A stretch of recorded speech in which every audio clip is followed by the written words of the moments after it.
Have you tried finding tickets for any live event lately? It's impossible to keep up, and prices are crazy. That's why you have to check out Gold Star. Gold Star makes it easy to discover the best in live entertainment in your city with instant access to awesome events and special ticket deals. Concerts, live theater, comedy, dance, food fests, immersive experiences. You name it, Gold Star has access to special deals you won't find anywhere else with savings of 50% or more. Go to goldstar.com and use code DCPOD to save $10 on your first purchase. That's goldstar.com, code DCPOD to save $10.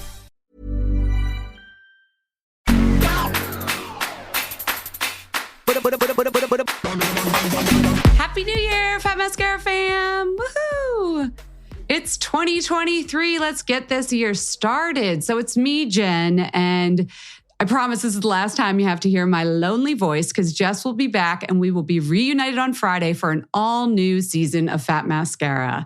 So this is our last replay episode, and Friday is going to be très chic. Let me just give you that little clue. And no, it has nothing to do with Emily in Paris, though I kind of wish it did, but it doesn't. That's enough clues for now. Let's stick with today's episode. I wanted to start off the year with some analytics. Big surprise from your girl in the Science Corner. So I went back to last year's episodes and I looked through the data of how many listens and shares there were on the different interviews to find the most popular one. And it turned out to be our chat with Kim France. So I wanted to share it with you as we round out 2022 before we start the new season.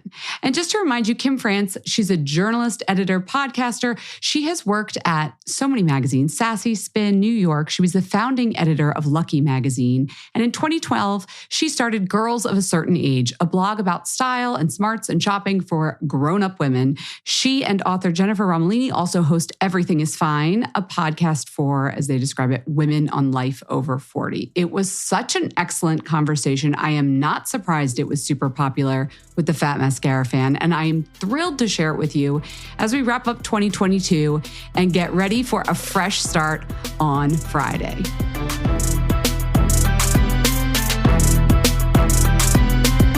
Kim, hi, welcome to Fat Mascara. Hi, I'm so happy to be here. We're so excited to have you. We're such fans of all your work. Guys, offline, we were already raving about how we're like Sassy's biggest readers. We won't put you through all that again, Kim. Live and die. So we wanted to have this conversation about women in aging. But before we even get to all of that, tell me, do you identify with a particular like generation or age group? Well, technically, I'm the last year of the baby boom. 1964, but I don't feel like a baby boomer. And there is another generation, a little micro generation called Generation Jones is what I think they call it. And that's for younger baby boomers who don't identify with the baby boom, but instead identify with Gen X. So I would say I've definitely always identified as Gen X. Why do they call them Generation Jones? I so wish I could tell you, and I read it and I don't remember. Okay. All right. Move on. Pass. Okay. But you do feel like, so you feel like Gen X, even though you're technically a boomer. Definitely. The first time I read a description of Gen X, I was like, yep, And how would you define that? Like what about that description resonated with you? Kids of divorce, latchkey kids, kids who were left to entertain themselves at the end of the day, who had the opposite of helicopter parents, who, came after a great generation and always felt like the coolest thing happened right before they got there. Sort of thing. I no longer feel that way, but I definitely did for a long time. Okay. Yeah. At what age then did you feel like you were grown up? Like you're like, okay, I'm an adult now. Has it happened? No. I mean, in Really? some ways, yes, obviously, because I've done grown-up things and had a grown-up job. But I do feel like I am essentially still the person I was at 17. So that's your like brain age in your head. You picture 17-year-old Kim still? 17, 37, and then 58, which I am, because sometimes, definitely when I'm like, dealing with my bad knee and everything else, I definitely feel 58. Where's 37 come in? What was that year all about? 37, actually, funny I should say that. That was when I was about 1 or 2 years into editing Lucky. And why, how come that's frozen into your mind? Not sure. Not sure. I think because also, I forgot this. I got married when I was 37, very briefly. So I think that, I was reaching for adulthood. Year. Yeah, it was an adult year. But do you think a lot of people, because I even hear that, I remember when I was younger, and my mother said, like, inside, I still feel 16. And I looked at her and I was like, bleh. And I think I was like, around 16. I was just like, what are you talking about? But now as I'm older, I understand what she means. And hearing you say that, like, could you speak to that sentiment a little bit more? Because I know what you mean, but I don't want to put words in your mouth. It's a funny thing. I mean, I think for me personally, part of it is because I never had children. People who have had children tell me it's not due to that. But I do think a lot of instant adulthood happens when you have kids. So I feel like that, for me personally, is a big part of it, not being a mother. But I think it also has to do with what I chose to do for a profession and how like thin the line was between work and play in publishing. And you got to it was a kind of collegiate lifestyle. Yeah. In some ways. Grown-up job with like kid perks. With kid perks. And like we were all like, I don't know about you, but I grew up, I think, fairly privileged. And I went in the world I graduated to, magazine publishing was even more privileged. Yeah. So I don't know what any of that has to do with feeling 18. But no, I guess because it's not like you're kind of saying you didn't really have to grow. You weren't thrust into adulthood. Like it wasn't like, okay, now you have to cut your hair, get a job, and everything sucks. And as a parent, you don't have the same, suddenly there's things that you have to worry about that, I guess, is that what you're saying? Yeah. And I think some of it is the dressing of adulthood. Yeah. Like my mother had 3 kids by the time she was 30. She was forced into being an adult. And I would imagine still felt a little bit like a 17-year-old, but didn't know it wasn't even appropriate to still feel that way. That's a really great way. That's a great way to put it. How do you feel about the term adulting? I think that the kids made it up. I think about it though, whenever I'm like buying life insurance or fixing the water heater, Because it all doesn't feel second nature, right? It all feels like you have to put on your adulting hat. Mm-hmm. Yeah. And then I don't have kids. I have a stepson, but I think about my parents and I'm like, oh, they were just faking it that whole time when shit hit the fan. And like, I fake it. Like, I didn't know how to deal with this stuff. And I'm sure they didn't either. I think there are people who love it though. I think there are people who absolutely like, they take to it like a duck to water. And then there are people who are like a little bit how I feel, or just like, okay, I'm going to call someone. You know what I mean? Like if I can outsource this, I will. It's like I have a friend who has like a table in her living room with a pretty tablecloth on it, covered in framed photos of friends and family. Like I couldn't get it together to do something like that. That's like prime adult behavior. Yeah, printing things and framing them. That's so funny you brought that up. I literally thought about that today because my daughter's school pictures came in. And they've been sitting there and I'm like, I love them. They're so cute. But I know that there are people in her class, like the moms, who already have them like mailed out to relatives and stuff. Mm-hmm. Yeah, I guess when you are a parent, like the possibility of appearing not like an adult is kind of endless. Because there are so many things.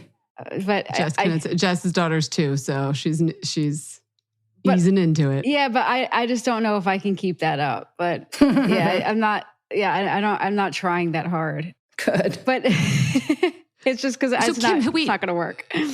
Who do you think of as your people then? Like you were just saying, like Jess with the moms in the class, like who's your group? Who's your crew? Who's my crew of my friends? But no, I mean like who do you admire? Who do I relate to or admire? Yeah. There's a memoirist named Claire Dederer who's wonderful and writes about middle-aged life. And we were college classmates. She wrote a book called, we'll put it in the show notes. That's what it's called because I don't remember. All the time. But she's written 2 memoirs. One was about her life and yoga, and the other, which isn't as obnoxious as it sounds, and the other one is about getting older. I love a podcast called Heavyweight. Have you heard of it? It's No. Every episode, they like resolve some long unresolved issue that the guest has had. So like, for instance, there were 2 women on who had had a babysitter when they were girls in California. They were enchanted by and loved this babysitter. And then one day she was just gone. So this podcast guy, Jonathan Goldstein, finds the woman, like finds the person in question. And then the people get to have resolution. Wow. Yes. Wow. Which I just think is like the greatest. I love Better Things. The Pamela Adlon Show. Oh, yes. I thought we were still talking about podcasts. She is an amazing woman. She really is. She really is. She's like, after Monica Lewinsky, she's my number 1 guest I want to have on my podcast. So I love Pamela Adlon. I love Better Things. I think it's such a good show. I really love the blog, Go Fug Yourself. I think it's hilarious, but at the same time has a really big heart. I went there for my Met Gala coverage still. Yeah, I mean, because they know they have big hearts, They're like, they make fun of what people wear, but they also, you can tell they're not, I mean, there's so much meanness on the internet and they're never mean, which I really appreciate. This sounds like a good crew. Yeah, I go to The Cut every day. I go to McSweeney's. I go to The New Yorker. You go to girls of a certain age. Girls of a certain age, yes. Which is part of my crew. Tell us about your website. What is the backstory? Like, why did you start that for those who aren't familiar with it? Well, the backstory was I was about a year out of getting fired from Lucky, and I took a year off. I badly needed a year off. I was incredibly burnt out and demoralized by that whole experience. And then after about a year, I was like, I got to do something. So I was on Cup of Joe, the blog, one day, and there was a prompt to go to Blogger, which used to be Google's blog platform. Mm-hmm. And I was like, oh, I'll just try that. That could be fun. And so I wrote a couple posts, and they were pretty bad. And then I wrote a couple more, and I started adding to them, and I made it private so I could show it to friends. And I showed it to a small circle of friends, and they were enthusiastic, I think, just because I was doing something finally. And then I launched it. I got hired a designer and launched it as a real blog. And it's but who do you think of it as the audience? Like, what's the certain age? Well, that's the question. I mean, what I always say is it's like porn. You know it when you see it. Or you know it when you feel it. If you're of a certain age, you feel it. Yeah. When did you feel it? When did I feel it? Such a good question. There have been dribs and drabs over the years, but I remember when I was about 46 or so, 2 things happened. One was that I tried on a black floral Isabel Marant mini dress that I loved, and I was like, your days of mini dresses are just over. I don't know what happened, but they're over. You look like a little kid dressing up. And then one of the nice perks at Condé Nast was if you were an editor-in-chief, they let you pick out a car. So I had an Audi convertible, like a little 2-seater Audi convertible. Wait, back it up. What do you mean pick out a car? They would lease you a car. And you could zip around the city or wherever you lived? No, you had a driver for that, Jess. No, that was what the car and driver was for. No. This is for your own personal use. It was for your own personal use. And the thought was these people are going to be entertaining so often and having to go to I don't know what the thinking was, but I was psyched. I got a car. But I used to drive around and listen to music really loud in it. Mm-hmm. And then one day I was listening to Led Zeppelin really loud. And I was just like, I don't have this in me anymore. This is taking something out of me to be listening to this really loud music in my car. And furthermore, you have a midlife crisis of a car. That's what I was going to ask about. That's an Audi 2-seater is like, okay. It was that's when you were of a certain age. That's when I was of a certain age. And then I started, in my early 50s, I started getting tattoos. I got one when I was 39. I didn't get another one until I was about 51. Okay. And I was like, this might be about a midlife crisis as well. Did you get a younger boyfriend? My boyfriend is younger than me, as it happens. Yes, okay. But not much younger. All right. So that's who the girl. So that was your girl of a certain age moment, and the blog. If you guys haven't been on it, style, lifestyle, news, politics as well, but all speaking to a person who is there in life, right? Yeah. And I think, I have readers who are in their 30s. I even somehow have readers who are in their 20s, but mostly they're in their 40s and above. Quite a few who are in their 70s. Married, divorced, with kids, without kids, but, and still interested in like looking cool, just like understanding what looking cool means when you're, say, 58 years old, which is a very different thing than it means when you're 38 or 48, I think. So where else? I mean, I haven't been necessarily seeking out this sort of content, but like, I can't tell you like, oh, well, there's girls of a certain age and there's blah and there's blah. I can't think of a parallel for you're describing how to look cool when you're really 40 plus. I can't think of another McMedia title. Yeah, it's a drag. I can think of fashion brands who are trying to do it, but they're not even really going for it. It's more like a little bit how to make things easy, like how to dress nice and easy. I feel like fashion brands' efforts towards getting it involve getting that same very pretty model with curly gray hair and putting her on your website. Boom, done. That model.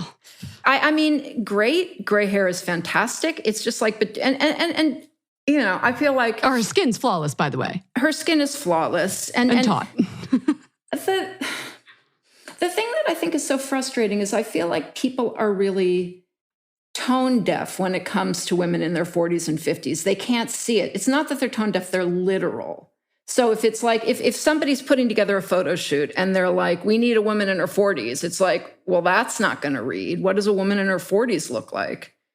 Somehow I think it's neither here nor there. It's neither young nor old. So they have to go to one pole or the other, or they don't understand and think nobody's going to understand. So Kim, I have a little story for you.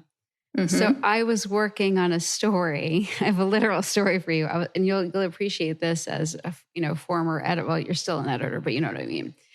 So I was working on a story about makeup for women, kind of in that in between. It's like how it's no longer about just the Gen Zs and the millennials, but how beauty brands are waking up to this. Is something Jen and I talk about a lot on the show, but waking up to the fact that women 40 plus want to look amazing too. And there are all these brands, Jones Road, Flight 70, Estee Lauder companies are doing a lot of work in this area to speak to this customer. Trying to art it was like the riddle of the Sphinx. It was, we had pictures of women in their 20s and 30s. And then it was, like you said, the curly haired gray model or the beautiful woman who looked like Amal Clooney with just make her hair white. Mm-hmm. Like, I don't know who she is, but you're gorgeous. I love you, but not quite right for this piece because it was like, she just looked a little too old. You know what I mean? Like the gray hair was, I spent so long going back and forth. I'm like, the gray hair is taking it a little too far. I was like, it's the point is that, and I was trying to explain this. I felt like I sounded difficult. And I was like, it's just that little bit over the millennial demo, but not quite, May Musk, and just, it's like this black hole. It is. And because we didn't shoot custom in that time, we could have shot something beautiful. Mm-hmm. But also budgets aren't what they once were. Okay. I'm done talking. Sure. There's a brand called Womaness that you guys mentioned too. That's one of these brands trying to reach women who are menopausal, perimenopausal. And I think they've done a really good job of finding women who are actual ages. Mm-hmm. But then often, okay, I feel this way about Paulina Poroskova. Yeah. Who, I love that she's speaking out. She seems like a really smart woman.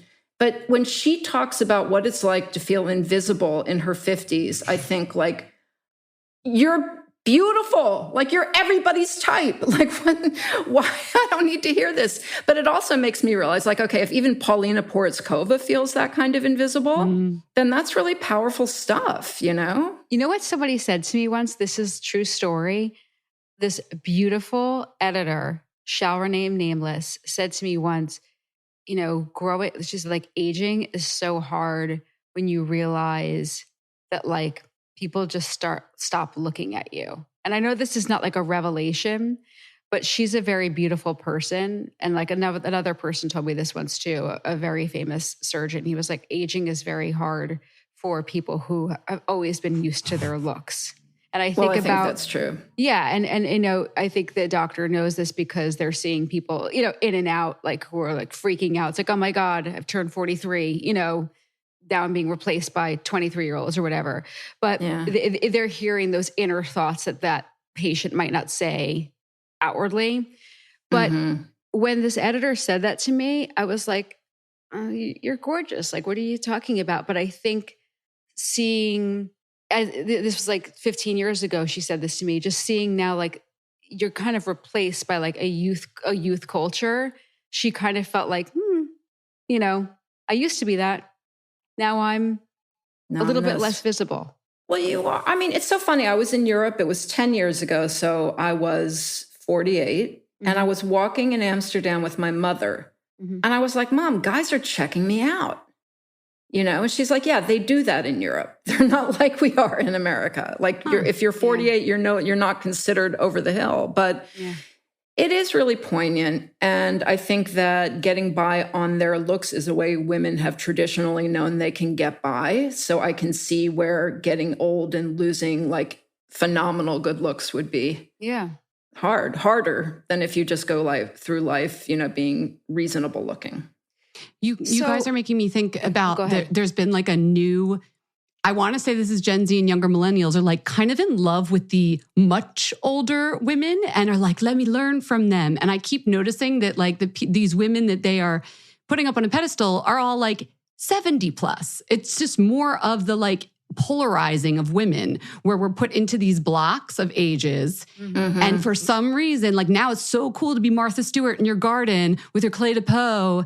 And I don't know how old she is. She's definitely in her 70s. I think she's 80. Okay, there you go. But then, like you guys said, the 50s and 60s and maybe the 40s too, like it's just this empty space. And the thing that makes it harder to be going through that, to be living in that empty space is that your body is really changing in those years. It's changing. You're even if you stay the same weight, your body weight is being distributed in ways it never has before. And that can be so disconcerting to feel like, like we have organs that just go later, we're done. And then we're expected. Peace, we out. No hard feelings. Oh my God. But it's a kind of 1-2 punch. What do you think of these companies though that are, there's a lot of consumerism involved. Like clearly companies have seen this as like a white space.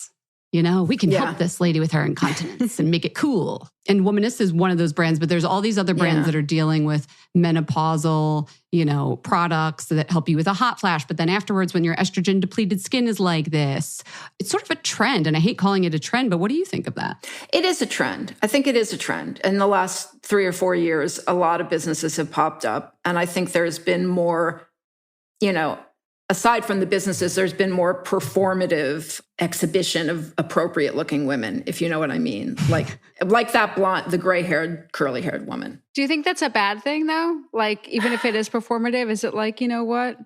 It's better than not being there. Yeah. It's certainly better than not being there. But I think that most of the people who are starting these companies, and I could be wrong, but it doesn't seem cynical to me. And I think if it seems cynical and it was like Unilever starting these companies, I would feel different. But it seems to me like they're labors of love a little bit. And that's probably wrong and stupid. And please cut it out. I don't know what I was saying. But no, but it doesn't feel like herself is going through some issues, which is always the founder story. But yeah. And then my skin was so dry. So I invented this. Yeah. But, I love Bobbi Brown's new line. I'm Jones Road. Love that Miracle Balm. Love that mascara. Yeah, so good. And she's always been so good about diversity in her campaigns. But diversity as well. Online, people are trotting her out. And I think it's hilarious as this example of like, look, women over 50 are like reclaim. Like everything has to be a headline. It can't just like be. You know what I mean? I'm around teenagers a fair amount because of what my boyfriend does for a living. And And I said to one of them one day when they were like rolling their eyes at something, I said, like, don't you realize women in their 50s are like the coolest people there are? Like, we're so much cooler than you. We've experienced everything you're going through. Like, smoking pot behind the van is not new to us. And what was their reaction? There goes Kim. But I do think women in their 50s, 60s, 70s, and 80s are some of the coolest women I know. And it doesn't feel like that ever gets addressed in any way other than a patronizing or patting them on the head kind of way. So do you think, and I think, you have, we're here because of your amazing content of girls of a certain age and everything is fine. But do you think that like, it just hasn't hit? Like, it's like that trend of like, women in their 50s, 60s, 70s are some of the coolest people in the world. Like that just hasn't found its marketing headline, just like, I don't think, I would be surprised and I would be delighted if some of these beauty brands that launched become big successes, but I would also be surprised because I still think we are so trained to look at, beauty and to look at young beauty. Yeah. And I think that I am the target demographic. And even I feel a little bit like, well, I'd rather buy something. The most glamorous brand is Jones Road, and it's the one that sort of bangs you over the head the least with who it's marketing to. Yeah. It doesn't feel tokenistic in a way. It's just like, it never said, I'm for this woman, but you just kind of knew. Yeah. Like girls of a certain age. That's a hard thing to do. It's like your blog. Like you just know when you know, like, try telling your photo editor exactly what we just said. You need a 40-minute podcast to get the art you need, Oh, God. I was like, and it was nobody's fault. It just spoke to the lack of imagery that existed. It wasn't about anybody not listening. It was just like, there was nothing there. And I was like, Maggie Gyllenhaal, Jessica Chastain, people, I was just Sandra Bullock. Yeah, exactly. And because we couldn't use celebrities for it, but I was like trying to paint a picture. Yeah, but you also bring up a point when you bring up these celebrities, like they're not kind of aging the rest of the world is. And yet, the rest of the world is not aging the way the rest of the world used to age. True, but I think you go out somewhere in America where there's no celebrities, the people are going to look more their age than celebrities do. What's your approach to the whole like, I got a wrinkle, what am I going to do? Well, I'm very lucky. I have pretty oily skin still, so I don't get a ton of wrinkles. I have had injections, not in a few years, but I'm raring to go for more. I take raring to go. I'm sorry. No, it was just funny. I just picture you like, raring to go. Sign me up. I am. I'm super excited for more. I was very late to skincare. I don't think I took care of my skin in a proper way until I was probably 50. But now I'm pretty obsessive about that. Never too late. It's true. So yeah, that's it. I don't go crazy. I spend what I spend the biggest amount of money on is my hair. Oh yeah. Now the gray hair itself that we brought up is like, do you have gray hairs? According to my hairdresser, half the hair on my head is now gray. And I went through a little period. I didn't call her for a while and I let it grow out. And I was like, can I do this? Can I do this? And I was like, not yet. Like I'll revisit when I'm entirely gray. And I admire the women who really do it, but I was not ready. And why weren't you ready? What was going through your mind? Or when you went out to dinner or to the coffee shop? I'll tell you, I don't think it's like the most fabulous response, but I felt like just the same way that blondes get checked out on the streets simply because they're blondes. Mm-hmm. I'm about to make one of my imperfect analogies. If you've got gray hair, you're immediately read as old, unless you're that gorgeous British Vogue model or, a few other people. You know the one I'm talking about? Who has the gorgeous Sarah Harris. Yes. Yeah. She's on my Pinterest board of inspiration. She's inspiring. But I don't think that, I think she colors her gray hair. That's why it looks so good. I think she may naturally have gray hair, but it looks like she gets a wash, right? You guys would know better than me. I can't speak to her routine, but I think well-maintained hair. I think when your hair is all gray, there's also a texture issue to contend with. Yes. And you have to heat style it a certain way. So like, are you getting weekly blowouts? Are you getting deep conditioning treatments? Maybe there is, to your point, a toner involved. You can't just like let it all go gray and think it's going to look like, you know, Sarah Harris.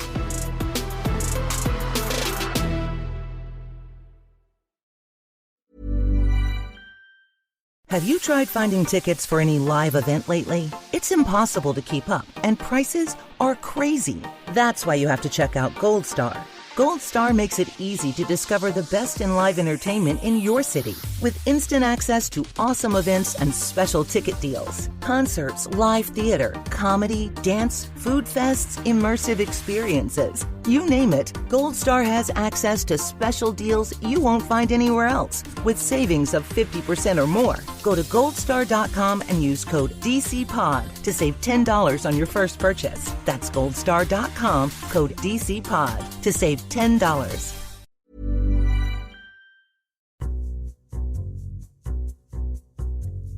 Hey everyone, so excited to tell you about Planta. Listen, Jen is going to take over and tell you a little bit more about Planta because she is our resident plant lady, plant guru. She knows everything. I'm the plant lady. I'm fine with that. But I'm really excited about this because often somebody will bring me a plant and I won't know what it is. And the thing here is, I don't know if it's safe for pets. Cats are like really not okay with a lot of plants. They can be toxic. So the fact that Planta has a plant identification system is amazing. Oh yeah, it's built into your camera so you can figure out what things are, but it's way more than that. It's an app made by plant experts for plant lovers. If you guys saw my house, it's basically a jungle and I use this all the time. They give you an intelligent care schedule. So it's going to remind you when to water, fertilize, clean, shower. Yes, I shower my plants. You should shower your plants too. And sometimes I'm like, when did I last do this? Because they get all dusty. Anyway, the app handles all of that for you. There's also a cool feature, a light meter. So you can walk around and find like, oh, this plant will do the best in this corner or near this window. Dr. Planta, that part of the app is like, what's happening to the leaves? I need a little help here. So that helps you figure that out. The plant identification that Jess talked about, it like takes over so you don't really have to think. If you say you don't have a green thumb, but you really like plants, get the Planta app. It will be your green thumb. See thousands of great reviews and join 20 million plants around the world. Download the Planta app today and use code FATMASCARA20 to get 20% off. That's Planta, Planta. Just search for the Planta app in your app store and then use the code FATMASCARA20 to get 20% off.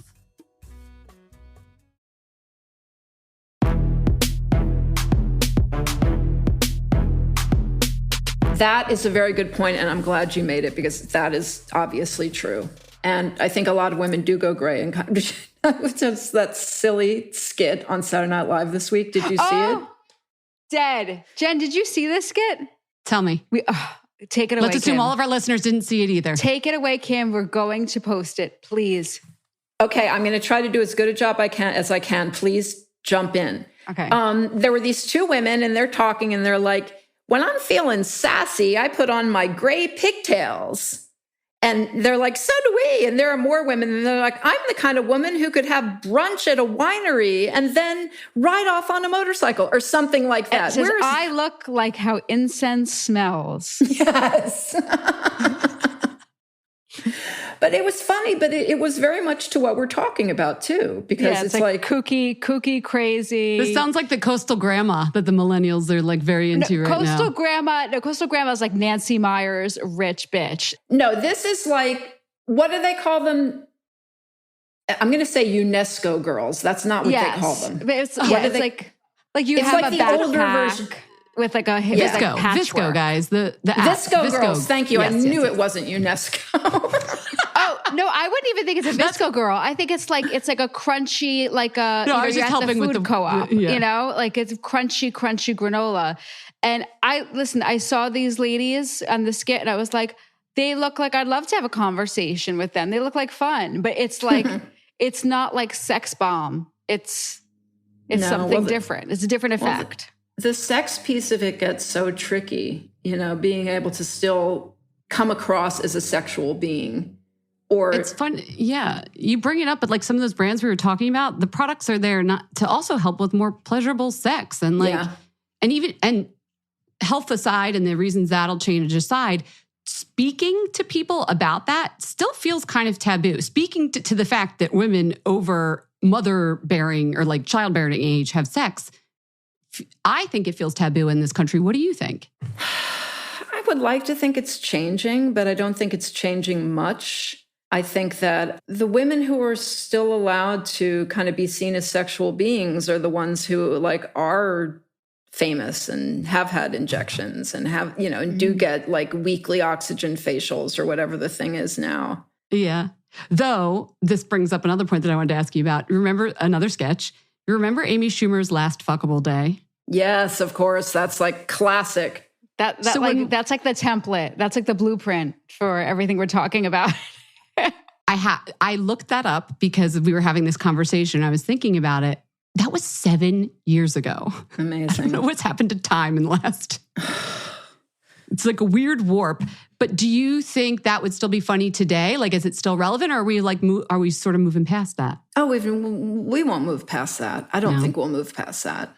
I just don't. I mean, for every Sandra Bullock who still gets to star as the romantic interest to Channing Tatum, which she did in some recent movie, there are like so many other movies, TV shows, whatever, where the woman is, considered completely appropriate for being 20 years younger. I'm thinking Patricia Arquette's probably about her age. And I just saw her in like a TV show that I love, Severance, that like, she's the mature, weird old lady neighbor. That's half of what that character is. I've been watching Severance too, so I know her character. Yeah, and she's a wonderful actress, but it's like, like you said, like they're the same age and she's playing a totally different cohort.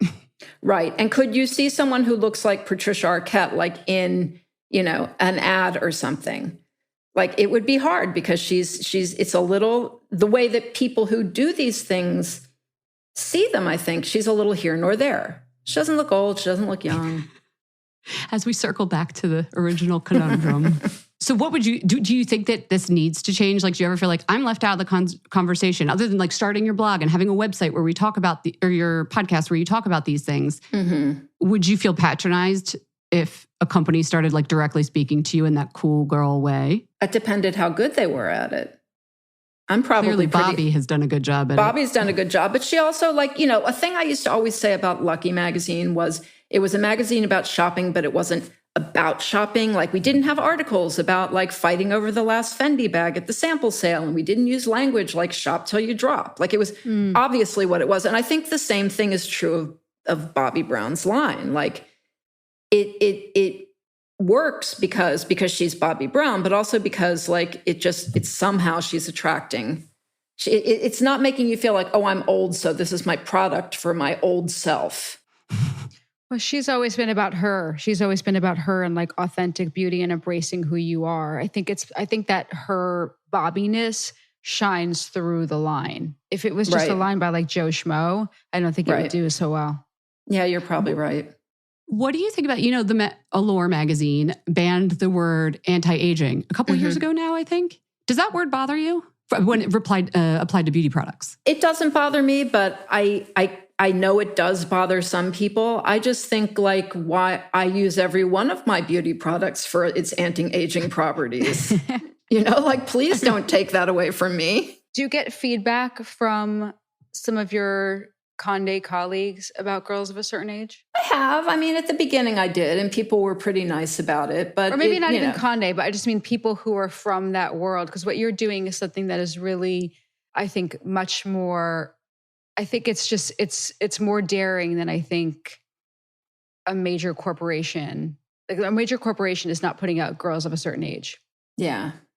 Well, when I left Lucky, I was very clear. Even before I left Lucky, that was my last magazine job. Mm-hmm. For what reason? Because I didn't want to be there when the lights went out.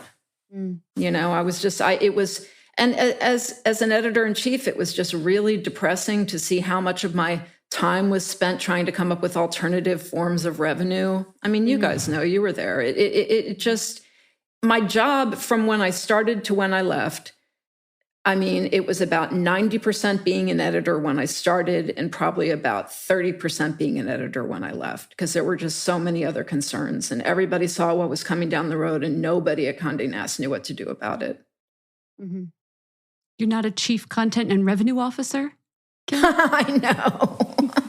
So now you're doing what you love, which is creating content and connecting with people, which is what you were so amazing at Sassy. I mean, no other title has since, in my opinion, and Jen, tell me if you agree, created that sort of intimacy and community with readers, because I can't think of one magazine. I'm sure people who are listening are like, well, what about this? But I firmly believe, in my experience, nobody has connected with a female audience that closely ever since, like a real kind of cult audience. And now you're doing something really similar with girls of a certain age. So I think that's really amazing and really cool. Oh, well, thank you. It's certainly more gratifying than, working on a big corporate magazine, although that was fun in its own way too. But I'm very happy. I knew when I got fired, I was 48 years old. I was like, I'm not going to be anybody's first choice for any job that I want. And I decided I would do what I had to do in my personal life to not work for the man anymore. Very cool. Who knows? Maybe it'll happen again someday. But my body revolted against being an editor-in-chief at Condé Nast. I had horrible migraines.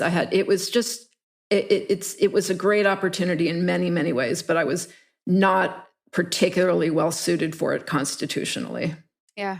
Jess, when you brought up the magazine, I had a thought, and I want to get your take on it before, Kim, we ask you about products and shopping, because we kind of have to, and some other good stuff. But just that, I think that does happen, but on social media, there are influencers, I think, that find their tribe and their community and people really connect with and feel like they know that person. Yes. And if they didn't post one day, I mean, it's weird because it's not a brand, but in a way it is. It's if that person doesn't post, what happened to them? Where are they?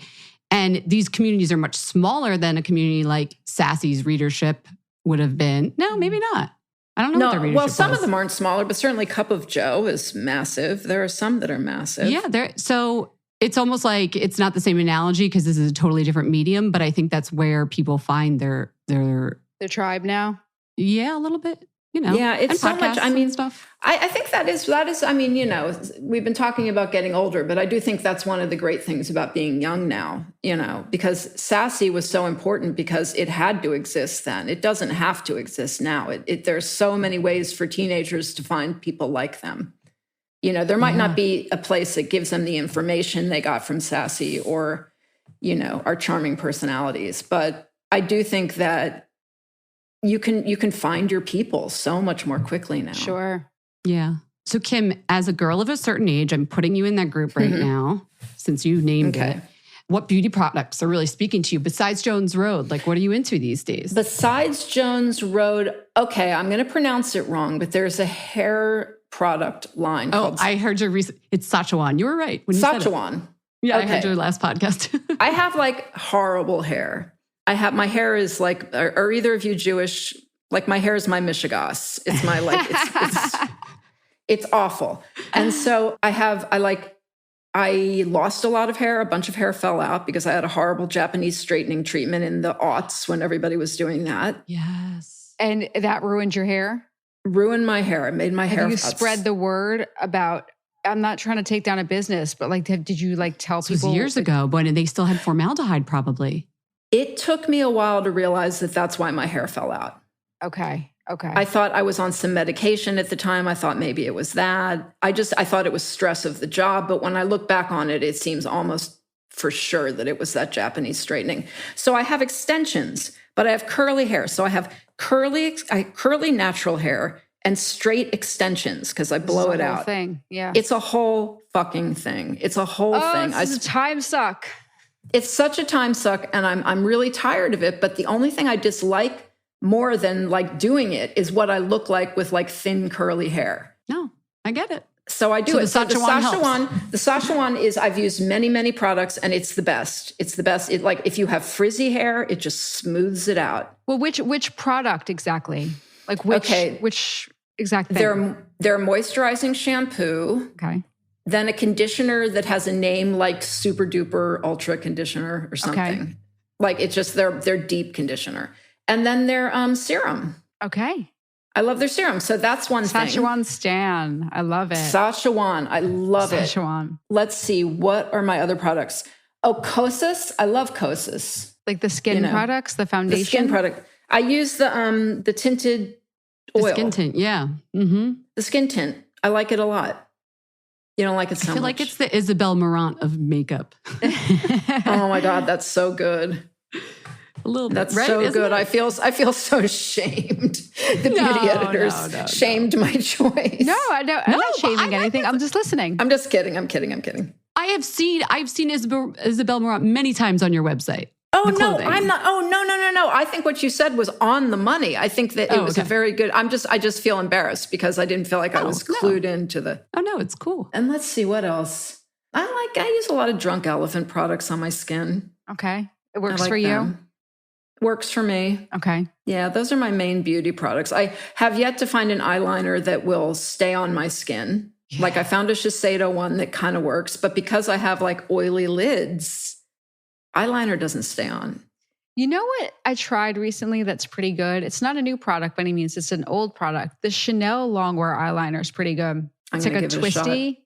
It's not a sharpeny. I usually like things I can sharpen. I normally don't like automatic pencils because I feel like you can never get a sharp point. Do you know what I mean? You can't get it to a little smudgy. Tiny. Yeah. So if you're like a smudgy one, maybe try that one. But I understand. Eyeliner travels. It does. It really does. And I'm terrible at applying makeup. I mean, I really have to keep it very simple because I'm very, very bad at it.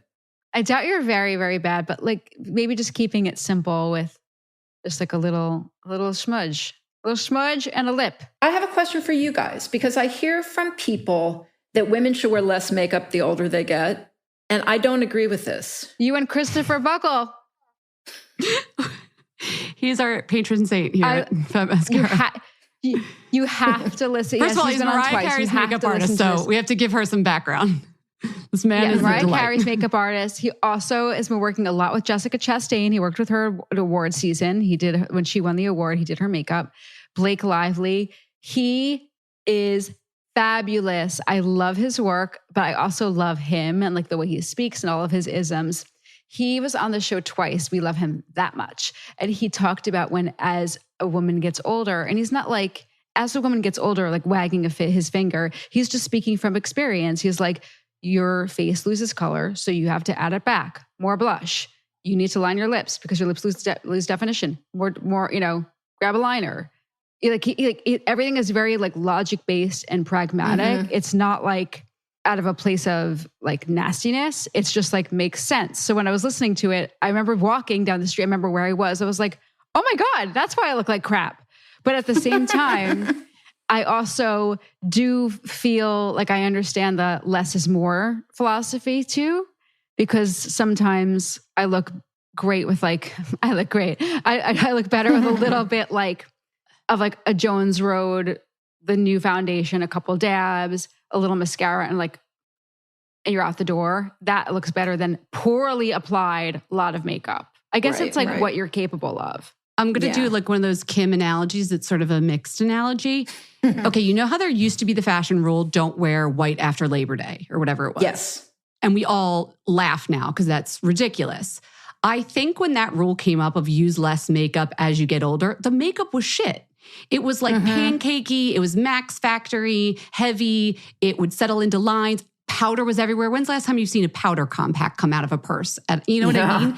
It's a different type of makeup now, but I feel like it's one of those like women's magazine rules that just keeps going, even though it's no longer true. That's my theory. Yeah. Which just came to me just now as you were talking. So I don't know. But also, like, have you seen somebody apply, like when I think of like for, like when somebody applies barely their makeup, if you get it professionally done, like they're applying like 45 different products to make you look like you just woke up like this. But meanwhile, I try to do it and I look like I like mud, like smacked on my face, you know? Oh, I know. I used to hate having to go to benefits and things like that when I was a Condé Nast, but I used to love when they would come do my makeup. And be amazed at how many things went on your face, yet you still looked naturally. 45 minutes. Like, I don't understand. 45 minutes on my face. I feel like makeup artists take a long time to do it so they can justify the expense. Hot take. You have some episodes to catch up on with Fat Mascara, I think. No, I'm just kidding. Just kidding. But I do wonder, like, what are they doing for all that time?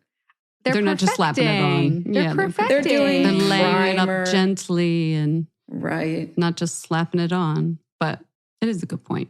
Shall we do our speed round that we always do at the end of the pod? FM5. Yes. Okay, ready? I could just get lost talking to you, Kim. This is fun. Thank you, Jessica. This is really fun. Okay. So, what's something you wear now that you wouldn't have worn when you were younger? Button-down shirts. Really? So, All I wear are button-down shirts. But And I used to wear yeah. I go just ahead. used to wear cute little tops. Coastal grandma. I know. But It's really true. No, real question, true question. Like, do you steam them with a steamer? Do you iron them? Because button-down shirts need to, or do you send them out? Like, how do I wish this wasn't navy blue and you could see that it was just pulled out of the dryer. Oh, you throw them in the dryer? No, some of them. This one actually, no. I hang this one to dry. Okay, because I feel I like was even speaking if euphemistically. okay. But no, I never. I mean, if I've got to look normal or good, I will steam. But I don't have the patience for it. I live in Brooklyn. I live in suburban Brooklyn. Nobody cares what I look like anymore. Okay. Because I just feel like button-down shirts, I have a few, but like they're a job. So I'm always wondering. Well, you can decide that they're not going to be a job and just wear them wrinkled, but I wouldn't advise that for everybody. Okay. It's probably not the best. Hot tip. Okay. Conversely, what's something that you won't wear now that you used to wear when you were younger? And you can decide what younger means. Baby doll dresses. Yes, for sure, which I spent like much of the 90s in. Got you. I got you. Do you still have them? Oh no. You gave them away? I'm a closet editor.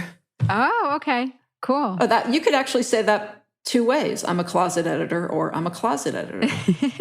I'm sorry. Did you donate them? It's a good headline. There you go. Do you give them to like Housing Works, or do you like sell them on Real or something? I have a tiered system. Like things that are fine go to Housing Works. Mm-hmm. Or no, things that are fine go to like a shelter.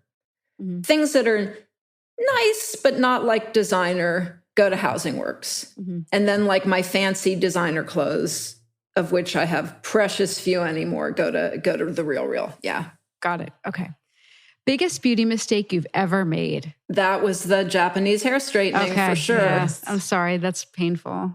Absolutely. Sorry to bring that up again. And what's the best beauty service you've ever gotten? Or the most bang for your buck? Well, even though it's desperately expensive, I would say my extensions give me the most bang for my buck because I just wore my hair back every single day of my life before I got them because I was so, ashamed of how little hair I had. And so you can see up here, you can see it's like very thin up there. Anyway, my extensions. I did not even I'm not even noticing or clocking that. She's pointing at something that I'm like, not really, but okay. I'm pointing at my hairline, but if the light was on it, you could really see. I'm thinking of getting this new thing. Maybe you guys know someone who can do it for me. The micro needling, but for your hairline. Oh, I've heard of that. Yeah. Like with the PRP, or you mean like with color, like you're going to get a microbladed scalp? I just want it to look like fuller here. So like you would like get the color on your scalp so that. Yeah. The only thing I'll say is at some point you might have that 100% white or gray and want to go there, and then you got a brown scalp. Really good point. That's my only. Okay. Really good point. Thank you. That's my only thought. Okay. How do you unwind at the end of the day? An edible. Kim, how many milligrams? I can't discuss that with you. I need to know because every time I take one, I'm out for 4 days. So you have to read. I think 25 milligrams is a nice place to start. Oh, what? That's an insane amount to start. For me. I said to start. We can talk about this on email. We'll talk about that offline. I will recommend a newsletter to you, How Not to Fuck Up Your Face by Valerie Monroe. Yep, love her. You know it? Oh, okay. She had a newsletter about an accidental edible that spoke to me. Anyway, it's about you, not me. Kim. Oh my God, I want to talk to you for 20 more hours. Oh, guys, that's so nice. I had so much fun. This is really fun, Kim. Thanks for digging into this topic with us. Okay, everyone, Kim, thank you so much. Guys, girls of a certain age, check it out. Everything is fine. Check it out. Kim, thank you so much for coming. Oh, thank you. This was a blast. We hope you enjoyed the show. It's your reviews and feedback that help us make the podcast even better. Head over to iTunes to rate and review us, or email your thoughts to info@fatmascara.com. We also want to answer your beauty questions and hear what products you love. To share a Raise the Wand product review or to ask a beauty question, email us at info@fatmascara. If you send it as a voice memo file, we can even share your voice on the podcast. You can also do that by leaving us a voice message. Our phone number in the United States is 646-481-8182. Thanks so much for listening.